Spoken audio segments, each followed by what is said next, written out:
Hey everybody. Well, a week's worth of work. Got quite a bit more done than I really anticipated. And as you can see back here, I got a little excited and had to kind of jump ahead of the game a little bit, but I always do that. So where are we at? Well, since the last video, which was not that long ago, I got the bottom of the fuselage all sheeted up. That's because I had to run my push rod guides, which are now just kind of flopping around in there since I'm not sure where I'm going to put servos yet. But as you can see, I got plenty of room to figure that out. Got the tail and everything mounted up. Made with a combination of balsa block and the lightweight spackling material. Made a good fillet right here to blend everything in. I did put a post on Facebook on one of the building threads about what builders are using for a filler material that is not only light, easy to sand, easy to use, cheap, but also covering sticks to it. And I think most people don't understand, or probably didn't understand exactly what I was talking about. Because you can use just about anything for a filler. You can use Bondo, spackle, anything really, whatever you want. And when you're glassing an airplane, it doesn't matter what you use because you're putting fiberglass and epoxy over it, and it's all going to be nice and hard when you're done. But finding filling materials that covering will stick to is a little bit of a different story. And basically, I posted a question, and it stated that I've been doing this for 30 years. I've used virtually every type of filler probably known to man. Had varying success with some, no success with others, blah, blah, blah, blah, blah. And basically, everything that I've tried is what everybody else has tried and does. So I decided to stick with just and this is not brand specific, just a lightweight spackle, easy to sand, light, cheap. And sealing it with thin CA is not exactly necessary for areas like this. But back here where you can see where I have quite a bit of it as a fillet around the fin and the stab area, this is coated with thin CA. All you do is you take some thin CA, just kind of put a bead of it on there, and using wax paper or whatever, and immediately wiping it off. And all that does is for areas like this, I'm going to be using a lot of heat when I'm putting my trim pieces in here when I get ready to cover it. So I want those to be protected a little bit extra. But like right here, where there's a divot where the two pieces of sheeting come together, that does not need to be filled with anything. The covering will stick to that just fine. Always test it. Just get a scrap piece of balsa, lay some filler that you're planning on using on there, and hit it with an iron and some covering. See how it sticks. And of course, I got a little carried away and hinged and covered the tail. Well, the control surfaces, that is. I built the elevators and covered them yesterday, and they turned out extraordinarily well. And you'll notice that it has a two-tone color, which white on top, blue on the bottom. And I've been asked before, and I'm pretty sure I went over it when I built my quarter scale Cub, is how I go about having white on top, blue on the bottom, and a perfectly straight line going all the way around. Because it's not easy to cover one side, cover the other, and then make a perfectly straight cut all the way around. That is not easy to do. So the way I do it, like I said, I'm pretty sure I covered this before. Pretty sure I covered this. Funny. But I'm going to go over it again real quick. So Normally, you cover the bottom first, then you cover the top, so all your overlaps go onto the bottom, and your seams are hidden on the bottom of the airplane. Out of sight, out of mind. Well, in this case, the lighter color's on top, darker on the bottom. You don't necessarily have to put the lighter color over top, or the darker color over top of the lighter color. You don't necessarily have to do that, but in this situation, I did.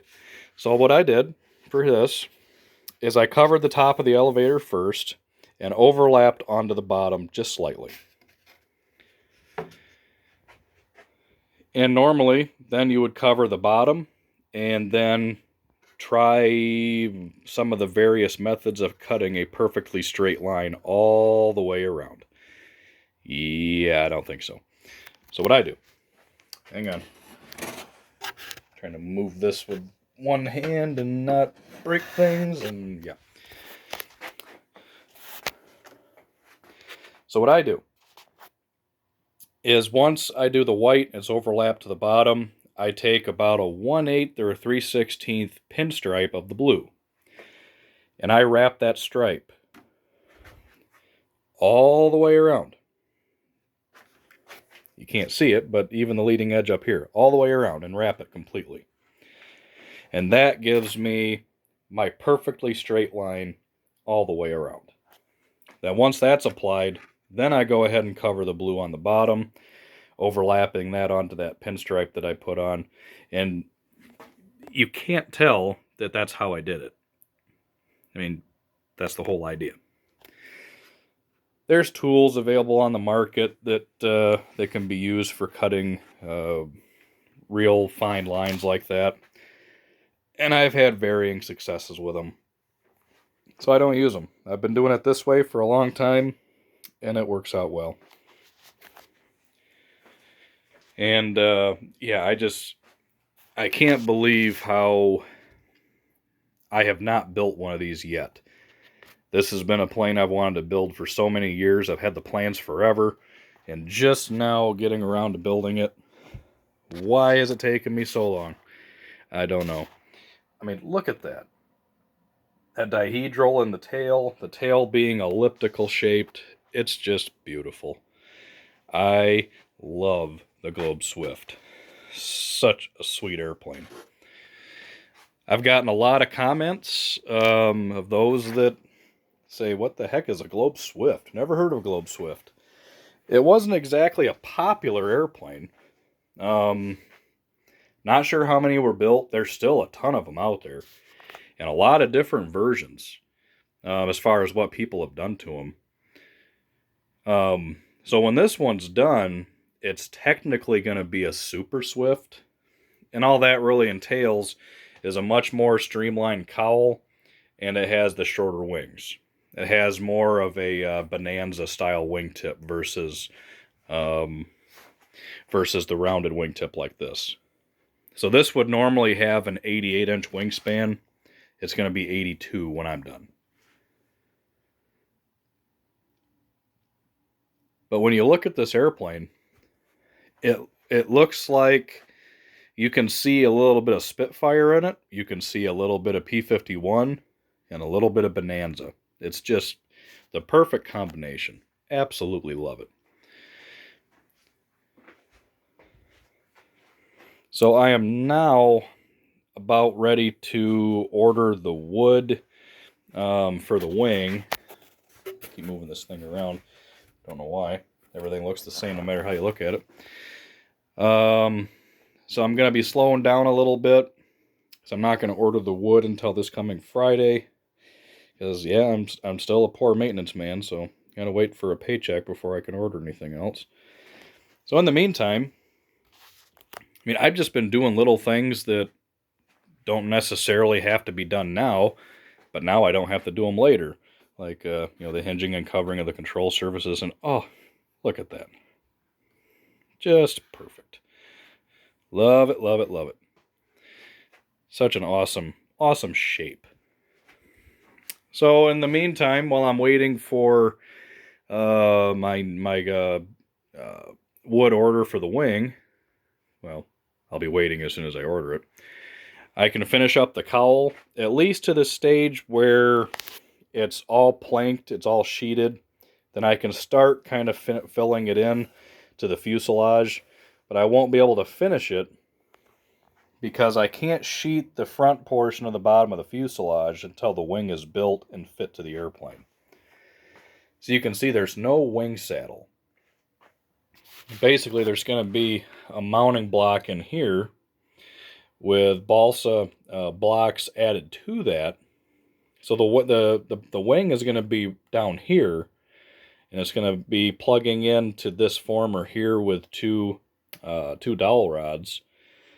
And then I have to fill this area in. So I can't do anything with blending the cowl until that's all done. But I can get it close. So that's going to take me a while. I've decided I am going to go ahead and paint the cowl. I'm going to glass it and paint it. I was going to cover it with monocoat, but I just don't want to do that to myself. Ugh. I know I can do it. I just don't want to. It's not easy. If it was just going to be white, that's one thing, but because it's going to be white with a real thick silver stripe and then some blue stripes and then a white stripe that curls under, yeah, I'm not going to torture myself like that. Like I said, I know I could do it. I just don't want to do it. So I can work on the cowl in the meantime. I need to cut these and sand them flush with the fuselage. Got my push rod exits. 2 elevators, 1 on each side, and rudder here. Then I can go ahead and cover these jams. I can cover the tail section. And I can actually, I've gone over it in the past, when I cover a fuselage, I cover basically from here back first. Then when I do the rest of the fuse, I cover to this point. Yeah, it leaves a seam right here, but I've just been doing it that way for so long, it makes it real easy to cover, and yeah, I'm not worried about it. So I can do that. I can get the tail pretty much completely finished. I can glue the control surfaces on, all that stuff, before I even build the wing, if I want to get that ambitious. Oh, and I was asked, because I brought up a question about what filler to use. When I built my Carolina Chipmunk last winter, I had mentioned that I had extremely good success with the Elmer's wood filler. Yeah, at least I thought I did. The Elmer's wood filler is what I used on this, and when it goes on, it's balsa colored pretty much. It's a nice light tan color. It sands real easy. It goes on easy when you mix a little bit of water in it. Monocoat sticks to it perfectly. So I thought, holy crap, this is it. Well, not sure if you'll be able to see it on camera or not, but pay attention right here and right here. I don't know if you can see it through the camera and the lighting, but it kind of has a creamy color. And what that is even though the filler is virtually the same color as the wood, it still is bleeding a dark spot through my white covering. And the other side is worse. And that has me to the point of, wanting to light this thing on fire. And from how much of a troublemaker this thing was last year, it came close. But now hopefully you can't see it, but I can see it as clear as day. And when it's outside, it's not as noticeable. I'm just hoping it doesn't get worse. So that's the only reason that I am not using the Elmer's wood filler anymore. I thought that was going to be the universal answer. Like, why would anybody use anything else but that? Well, that's why. So I will never be using that stuff again. Well, I guess if I was covering an airplane that had no white, it was all like red or blue or something, it wouldn't be a big deal. Wonder what it would do with yellow. I don't know. Anyways, getting off topic there. And And like I said, when you're glassing an airplane, it doesn't really matter what kind of filler you use, because you're putting fiberglass cloth and resin over it, so it'll seal anything in. So that's where we're at. I'm starting to yammer on a little bit.